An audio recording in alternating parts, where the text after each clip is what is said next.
Bom, quarta-feira, reforma política. Nós pedimos para o nosso companheiro Luiz Fara Monteiro dar uma olhada lá em Brasília para saber como é que está o ânimo do pessoal. Eu acho que eles estão muito animados com 3 bilhões e 600 milhões na campanha eleitoral, né? Espera um pouquinho. Mas não está um déficit aí de 159? Tá. Mas eu suponho que esses 3,6 estão dentro do déficit.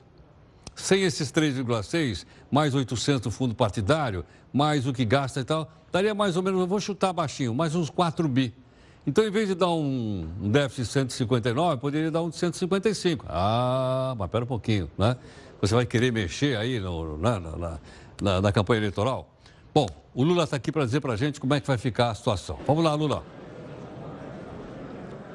Olá, Heródoto. O presidente da Câmara, Rodrigo Maia, acenou com a possibilidade de já votar o texto base da reforma política na sessão prevista para amanhã dessa quarta-feira, desde que haja um quórum de 490 deputados no plenário. 10 partidos se aliaram para constituir uma frente contra o chamado distritão, que acaba com a votação proporcional, aquele sistema proporcional em que eram levados em consideração não apenas o número de votos, mas também o chamado quociente eleitoral e os votos nos partidos. Para que as mudanças sejam aprovadas na Câmara, serão necessárias 2 votações, né? A votação em 2 turnos, como a gente fala aqui, e com pelo menos 308 votos favoráveis pelas mudanças.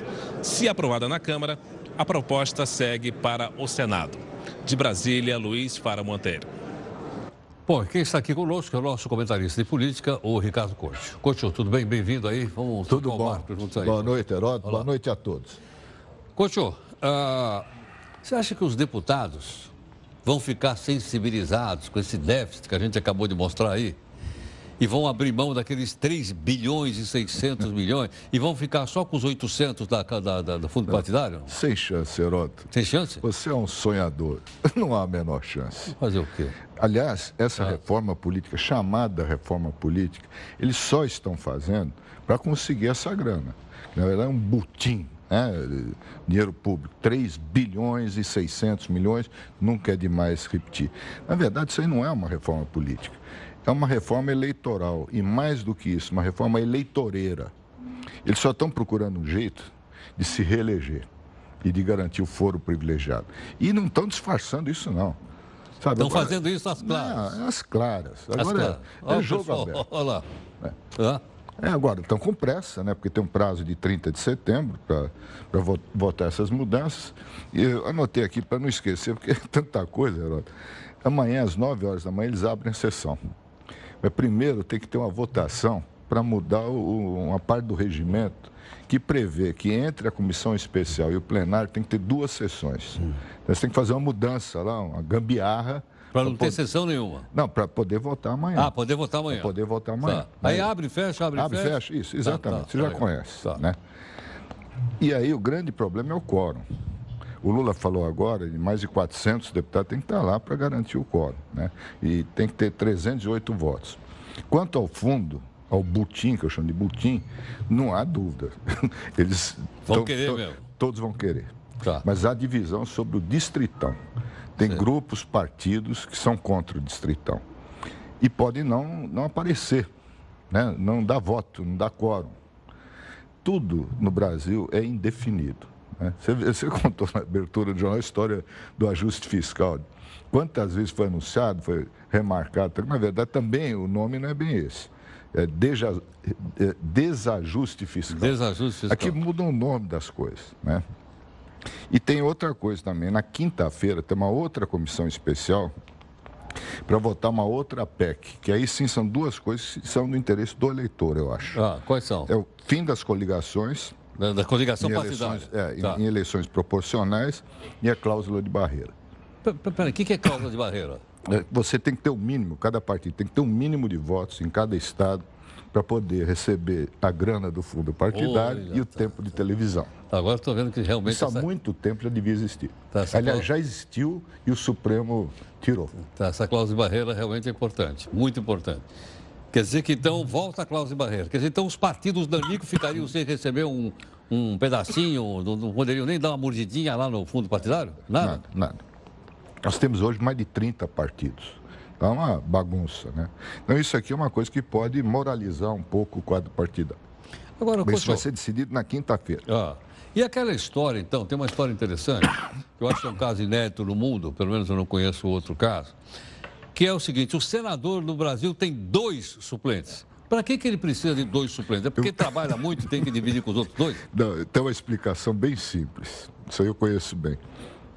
Geralmente, os suplentes, ou um ou os 2, é que bancam a campanha do senador. Nós tivemos vários casos aí, notórios, né, de pessoas muito ricas que bancam a campanha. O cara é mais conhecido, senador, né, popular, reeleito e tal, e aí eles acertam um prazo para o suplente assumir. Teve um caso aqui em São Paulo, não vou citar nome, não parecer perseguição, mas um senador famoso, ele tinha 2 suplentes, um deles muito, muito rico, e o outro um grande jurista. Aí fizeram um acerto, cada um ia assumir um pouco, mas o primeiro suplente que entrou não largou a mão e ficou até o final. Até o final. Você lembra do Saturnino Braga, do Rio de Janeiro? Lembro. Que ele combinou com o suplente? Também. Quem era o suplente, você lembra? Não lembro. Carlos Lupe. O Lupe, PDT, né? Que, aliás, agora quer ser candidato a senador. Exatamente. Lembra não? E aí o Saturnino Braga não saiu. E o Lupe ficou batendo nele durante 4 anos. Porque eles tinham combinado meio. Você acha que está certo um negócio desse? Não pode. Não pode. Hoje, eu li um negócio, tem 13 suplentes que são titulares. 13? Dá uma bancada, é a segunda maior bancada. É dos suplentes? É, dos suplentes. Quantos votos esses caras receberam? Nenhum. É a bancada dos 100 votos. É a segunda maior, depois do PMDB. Não receberam nenhum voto e estão lá, representando o Estado. Isso aí eles queriam tirar, mas acabou ficando. Aí ninguém mexe. Aí ninguém vai mexer também. Bom, então o que vão mexer, afinal? A grana. Eu estou falando desde o começo, desde que a gente parece analista de economia. Pô. Olha, vamos resumir um pouco a história, para ser bem simples, bem claro. O governo está na mão do Congresso. O Congresso está na mão do Centrão. E o Centrão a gente conhece bem, que é grana. Sabe, o resto tudo é firula. É isso que está em jogo. Só que não há mais grana. O problema é esse, a grana acabou. Nós vimos aí agora. Exatamente. Quer dizer, o governo está aí de pires na mão. Quer dizer, é esse o batidão, então? É isso. E não receberam ainda a grana das emendas da semana retrasada. Né? E estão cobrando. Eles estão falando que receberam o cheque sem fundo. Agora, é nesse ponto que... E tudo depende disso, né?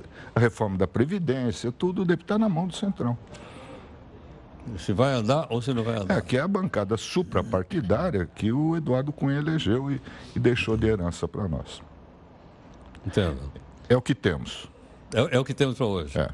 Bom, o jornalista Ricardo Couto, que é nosso comentarista de política, está aqui conosco. Couto, a pergunta é o seguinte.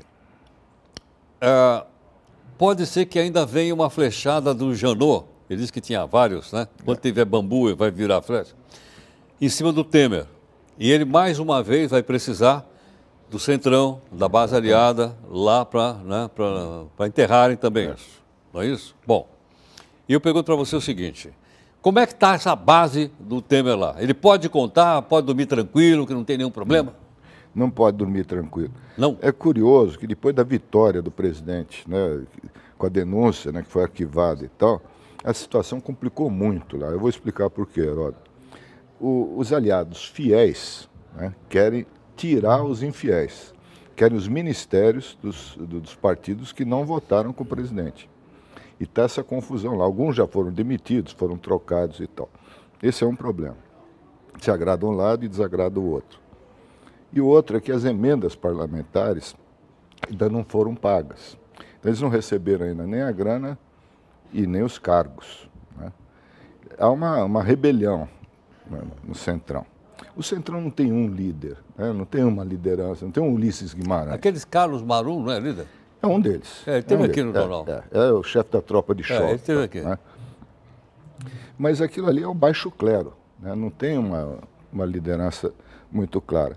E eles fazem o que querem. Cada um quer o seu interesse. Não existe um interesse pelo país, um programa, nada. Né? Então é uma base que não tem garantia nenhuma para o governo. Cada flechada vai ter uma negociação. Coutinho, obrigado então. Até mais. Obrigado. Até a próxima. Bom, nós vamos então fazer aqui um rápido intervalo. Você está acompanhando aqui a nossa edição desta terça-feira do Jornal da Record News, com vários assuntos importantes, para que você possa prestar atenção e, ao mesmo tempo, ir tirando suas próprias conclusões a respeito de coisas relevantes, né? Relevantes para o país, relevante, enfim, para o nosso dia a dia. Rápido intervalo, em 30 segundos a gente volta.